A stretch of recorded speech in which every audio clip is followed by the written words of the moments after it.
তোমাদের আমি এই কবিতাটা ক্লাস 11-এর নতুন সিলেবাসের যে আমরা 3 নম্বর কবিতাটা ফার্স্টে আমরা পড়েছি ওয়েস্টমিনস্টার ব্রিজ, তারপর আমরা পড়লাম দ্য বাঙ্গেল সেলার্স।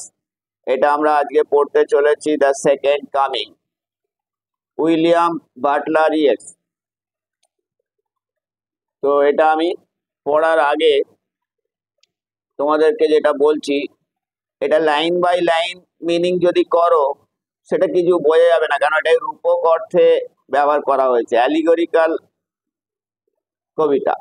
তো এটা তোমার ওই খ্রিস্টানদের যে চিত্রকল্প সেইভাবে এখানে সেই চিত্রকল্প ব্যবহৃত হয়েছে। আর এইটাতে বলা হয়েছে কি যে যখন দ্বিতীয় আগমন, মানে কার দ্বিতীয় আগমন? যিশু খ্রিস্টের, জেসাস খ্রিস্টের। অর্থাৎ প্রথম যখন উনি এসেছিলেন,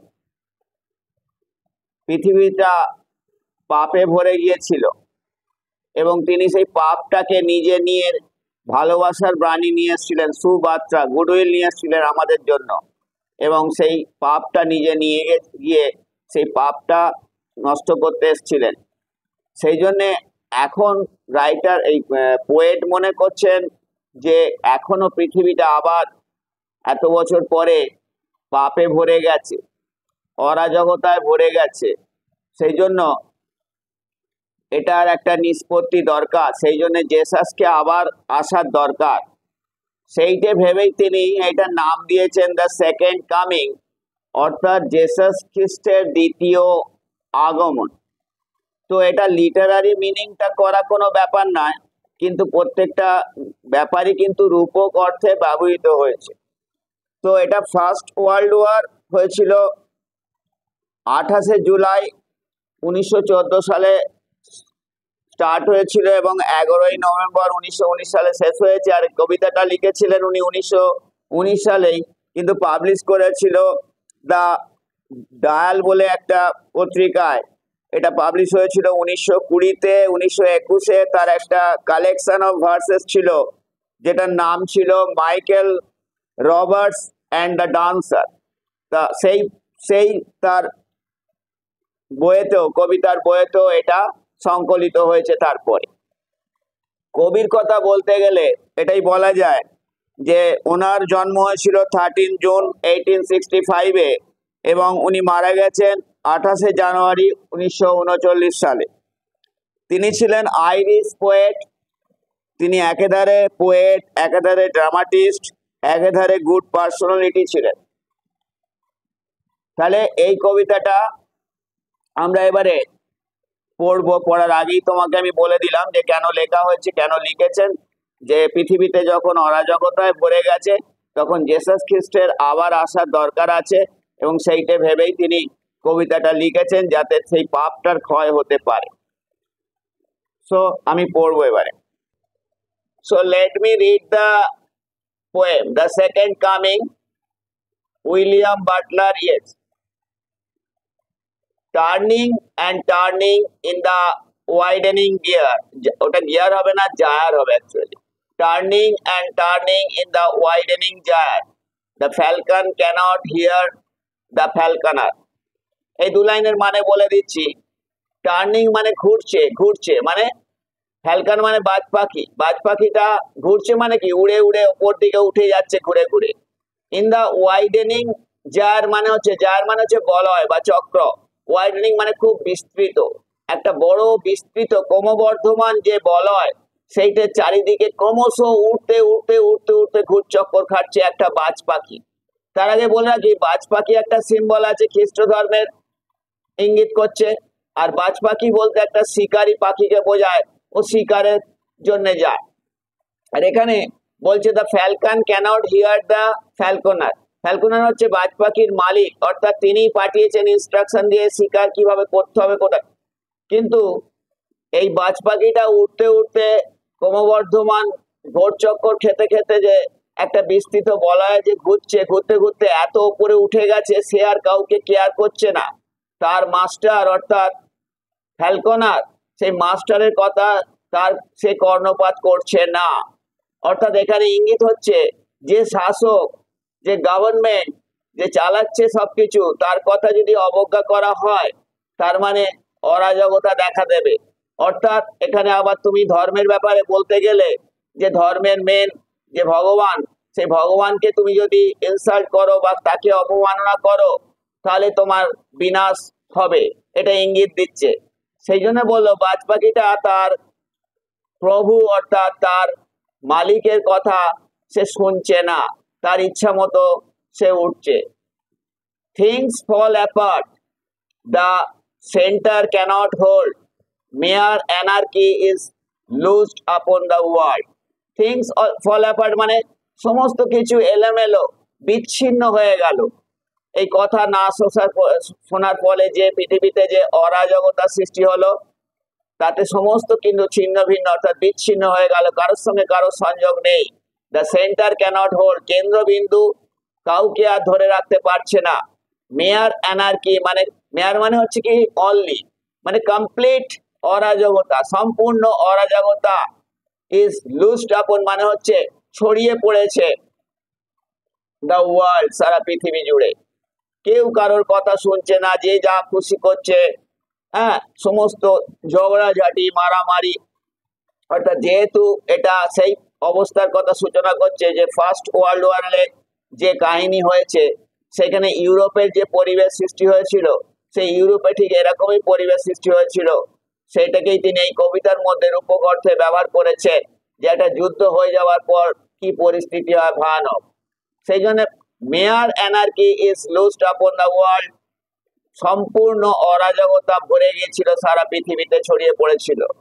the blood dimmed tide is loosed, এই ঘন গাঢ় রক্তের প্রবাহ, রক্তের জোয়ার চারদিকে দিয়ে প্রবাহ হচ্ছিল স্বচ্ছন্দে, চারদিক দিয়ে এই রক্ত, অর্থাৎ সেই যুদ্ধে যে সমস্ত ভয়াবহ সেই হত্যাকাণ্ড যে বিনাশ হয়েছিল সেইটারই ইঙ্গিত হচ্ছে, বা কোনো বাজে কাজ হওয়াতে যে রক্তপাত সেইটারই ইঙ্গিত করছে যে রক্তের একটা জোয়ার বয়ে চলেছে। অ্যান্ড এভরিওয়ার, সমস্ত জায়গায় এটা হচ্ছে। The ceremony of innocence is drowned, ceremony of innocence মানে হচ্ছে সরলতা, নিষ্পাপতার যে সংস্কৃতি বা বুদ্ধি সেটা নিমজ্জিত হয়ে গেছে, সেটা আর কাজ করছে না।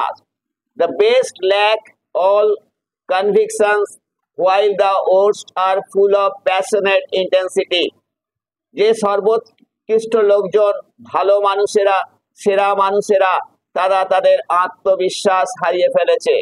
while the worst, যেখানে মন্দ লোকেরা, দুষ্টুরা, আর ফুল অফ প্যাশনেট ইন্টেন্সিটি, তাদের কামুক যে আকাঙ্ক্ষা সেটাতে ভরপুর হয়ে গেছে, তারা বিনাশে মগ্ন হয়ে গেছে, তারা পরিপূর্ণভাবে তারা কামনায় মেতে উঠেছে। এই হচ্ছে ফার্স্ট প্যারাগ্রাফ, এটা 22 লাইনের আছে, আর পরেরটা এটা 8 লাইন, আর পরেরটা 14। এটা ফ্রি ভার্সে লেখা হয়েছে। তাহলে আমরা এবারে নেক্সট প্যারাগ্রাফে কি পড়বো। এখানে কবি কি বলতে চাইলেন, একটা সমস্যা তুলে ধরলেন যে পৃথিবীতে একটা বাজ পাখির উদাহরণ দিয়ে তিনি বলে দিলেন যে পৃথিবীতে আজকে বিনাশ আরম্ভ হয়ে গেছে, অরাজকতা, কোনো ধর্ম কিচ্ছু নেই, সমস্ত মারামারি, রক্তপাত, এইসব। তিনি সঙ্গে সঙ্গে তার দ্বিতীয় প্যারাগ্রাফে তার প্রতিকার অর্থাৎ সলিউশনটা বলে দিয়েছেন। তিনি যেটা চিন্তা করেছেন, তিনি যেটা দেখতে পেয়েছেন সেটাই তিনি উল্লেখ করেছেন নেক্সট প্যারাগ্রাফে। আমি পড়ছি। Surely some revelation is at hand, surely the second coming is at hand, অর্থাৎ নিশ্চিতভাবে একটা উদ্ঘাটন, একটা উন্মোচন হবে, আত্মবিকাশ হবে, এবং ইজ হ্যাড মানে আসন্ন, প্রায় এসে গেছে এর একটা আত্মবিকাশ বা উন্মোচন বা উদ্ঘাটন যাই বলো, এটা এসে গেছে, উনি সেটা উপলব্ধি করতে পারছেন কবি। Surely the second coming is at hand, এবং সেটা কি না জেসাস খ্রিস্টের এই যে দ্বিতীয় যে জন্ম, সেকেন্ড বার্থ, অর্থাৎ এই দ্বিতীয় আগমনও প্রায় আসন্ন এই পাপকে মুক্ত করার জন্য। তিনি কিভাবে আসবেন সেটা পরের কথা, কিন্তু তিনি যে আসছেন এই সংকেত কবি দিয়ে দিচ্ছেন এবং তিনিও সেটা পেয়ে গেছেন। যে এই উপরিউক্ত অবস্থার যে সৃষ্টি হয়েছে তা দেখে কবি বলছেন কি যে এটা নিশ্চিত যে দ্বিতীয় আগমন হবেই, দ্বিতীয় পুনরুত্থান হাতের নাগালে এসে গেছে। কিন্তু এই দ্বিতীয় আগমন কিসের হবে তা নিয়ে কবি দ্বিধায় আছেন। তিনি কি বলছেন দেখো, the second coming hardly heard those words out when a vast image out of spiritus mundi, a shape with lion body and the head of a man, a gaze blank and pitiless as the sun. অর্থাৎ তিনি যেই মুহূর্তে এটা উচ্চারণ করলেন, second coming অর্থাৎ দ্বিতীয় আগমন, এইটা উচ্চারণের সঙ্গে সঙ্গেই তিনি একটা বিশাল বিশ্ব আত্মার মূর্তি দেখতে পেলেন। এটা তার চোখে একটু পীড়া দিল, তাকে চোখে একটু অসুবিধার সৃষ্টি করল। Somewhere in sands of the desert, কোনো একটা মরুভূমির মধ্যে তার বালুকাতে যেন তিনি এটা দেখছেন। A shape with lion body and the head of a man, একটা আকার সেই জীবটির কীরকম না, তার দেহটা সিংহের এবং মাথাটা মানুষের। এ গেজ ব্ল্যাঙ্ক, তার দৃষ্টিটা শূন্য, তাকে দেখতে শূন্য, তার দৃষ্টি শূন্য। অ্যান্ড পিটিলেস অ্যাজ দ্য সান, সূর্যের মতো এবং সূর্যের মতো নির্মম। তাহলে তিনি কি বলতে চাইছেন এখানে? তিনি বলছেন যে দ্বিতীয় আগমন কি যীশুখ্রিস্টের আগমন নাকি অন্য কিছু? তিনি থমকে যাচ্ছেন, চমকে যাচ্ছেন।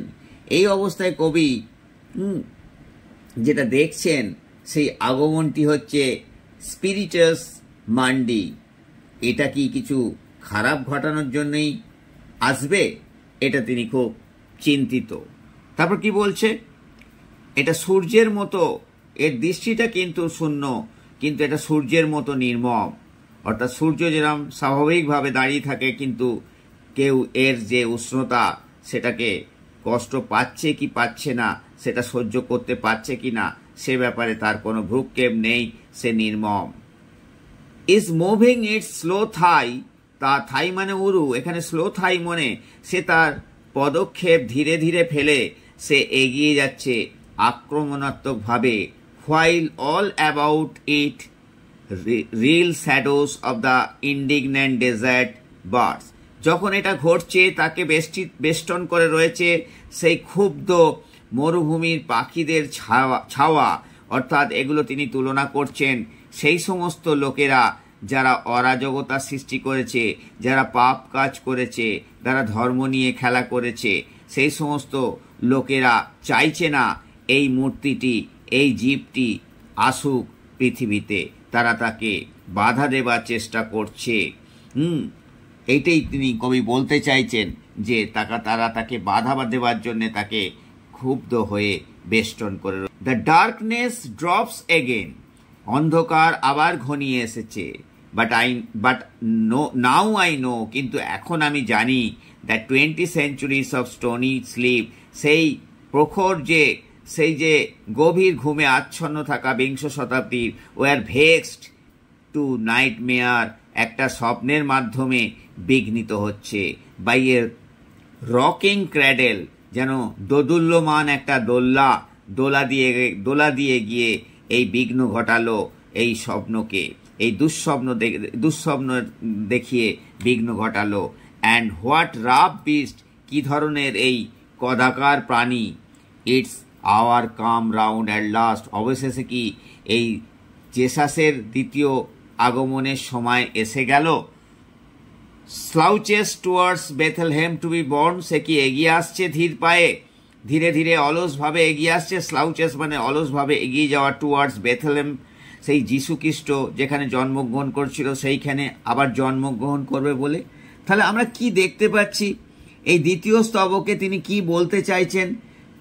এইটাই বলতে চাইছেন যে উপরিউক্ত যে প্যারাগ্রাফে আমরা দেখলাম যে অবস্থার সৃষ্টি হয়েছে, সেইটাতে তিনি বলছেন শীঘ্রই একটা দ্বিতীয় পুনরুত্থান তার হাতের কাছে এসে গেছে। এই দ্বিতীয় আগমন কিসের হবে সেই নিয়ে তিনি একটু দ্বিধায় আছেন।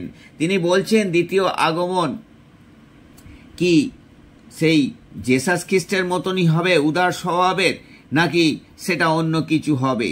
তিনি একটা স্পিরিটাস মান্ডির কথা বলছেন, একটা জীব, সেটাকে বিশ্ব আত্মা বলছে। এটা আমরা দেখতে পাই সেই স্ফিংস যাকে বলতাম, সেই আমরা প্রাচীন মিশরীয় সভ্যতায় যে একটা স্ফিংস বলে একটা পিরামিডের ওখানে যে মূর্তি রয়েছে, যে কিনা এক সময় দুনিয়াতে খারাপ ও ভয়াবহতার অবস্থা সৃষ্টি করবে, যেভাবে আমরা দাজ্জালের কাহিনী জানি। এরপর কবি এই স্ফিংসের পরিচয় দিচ্ছেন, যার মুখমণ্ডল হবে মানুষের মতো কিন্তু শরীর হবে সিংহের মতো, এবং এটা সূর্যের মতো দয়াহীন হবে। এখানে কবি বুঝিয়েছেন যে প্রথম আগমনটি ভালো হলেও, অর্থাৎ প্রথমে জেসাস এসেছিল আমাদের মধ্যে সুবার্তা, ভালো বার্তা, শান্তির বার্তা দিতে, এবং তিনি নিজে পাপটা বহন করে নিজেই ক্রুশবিদ্ধ তাকে করা হয়েছিল, তিনি মারা গেছিলেন, দেহ রেখেছিলেন। সেরকম ভালো কি প্রথম দ্বিতীয় আগমনটা হবে, নাকি দ্বিতীয় আগমনটি খারাপের হবে? সবশেষে কবি একটি প্রশ্ন ছুঁড়ে দেন, একটা কোয়েশ্চেন মার্ক ছুঁড়ে দিয়েছেন যে দ্বিতীয় আগমনটি কি ওই বেথেলহামে জন্মগ্রহণ করবে নাকি অন্য কোথাও? কেননা প্রথম আগমনটি তো বেথেলহেমেই হয়েছিল। So guys, this is the poem I have read. I hope to some extent you have understood. Thank you for listening to me. Tada.